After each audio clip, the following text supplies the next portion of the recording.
বাজেটে অন্য কাউকে পায় না। আচ্ছা, সত্যি কথা হচ্ছে যে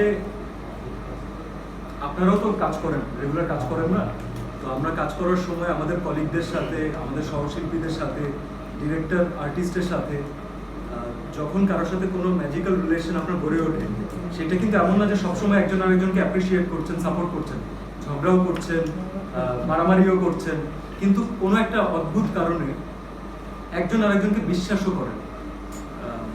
সেই জায়গাটা থেকে যখন রাহিমের সাথে আমার প্রথম যে সম্পর্কটা যেভাবে তৈরি হয়েছিল, সেটা যদি আমি আপনাদেরকে একটু মনে করিয়ে দিই।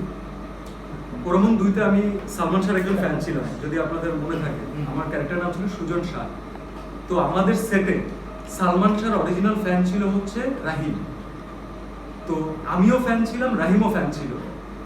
আমাদের এই সুজন শাহ ক্যারেক্টারের অনেকগুলো জিনিস রাহিম আর আমার কিন্তু ডিসকাস করে করা, কারণ বাকিদের সবার থেকে সালমান শাহর কাজ আমরা বেশি দেখেছি, আমরা বেশি ওন করি তাকে।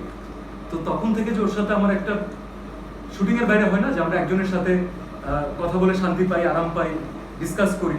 তো রাহিমের সাথে আমার সেই জিনিসটা প্রথম থেকেই হয়েছে।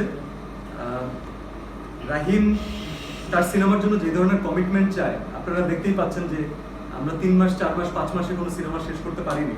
শান করতেও আমরা অনেক সময় নিয়েছিলাম।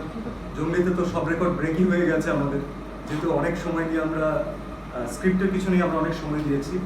তো রাহিম মনে হয় এমন একজন কাউকে চাচ্ছিলেন যে দিনের শেষে ও যাকে বিশ্বাস করতে পারে, ও যাকে ফ্যামিলির মতো মনে করে, ও ভুল করলে অথবা ও যদি কোনো একটা কাজ সঠিকভাবে না করে, ওর বেস্ট আউটপুট না আসে, এমন একজনকে ওর দরকার ছিল যে ওকে বলে যে this is not your best and I know you can do better than this. তো সেই জায়গা থেকে হয়তো আমি ওর একটু কাছাকাছি, ও হয়তো আমার উপরে বিশ্বাসটা রেখেছে, যে কারণে আমি থ্যাঙ্কফুল। আর বেস্ট অ্যান্সারের পরে আসলে রাহিম দিতে পারবে। সিয়াম, যেটা হচ্ছে যে এবারে জঙ্গলিতে আমরা দেখছি যে অনেক বেশি হচ্ছে অনলাইন অ্যাক্টিভিটি অনেক বেশি আছে, কিন্তু সেই অর্থে হচ্ছে সংবাদের জায়গাটা একটু কম। কিন্তু এইবার আসলে তাহলে টার্গেট অডিয়েন্সটা কি, আসলে জঙ্গলির আসলে টার্গেট অডিয়েন্সের জায়গাটা একটু জানতে চাই যে কোন ধরনের জায়গাটাকে আসলে, যেহেতু অনলাইন অ্যাক্টিভিটিটা বেশি। থ্যাংক ইউ সো মাচ রাজন ভাই প্রশ্নটার জন্য। এটার উত্তর হয়তো পার্সোনালি আপনাদের সাথে আমার কথা হলে দেওয়া হতো।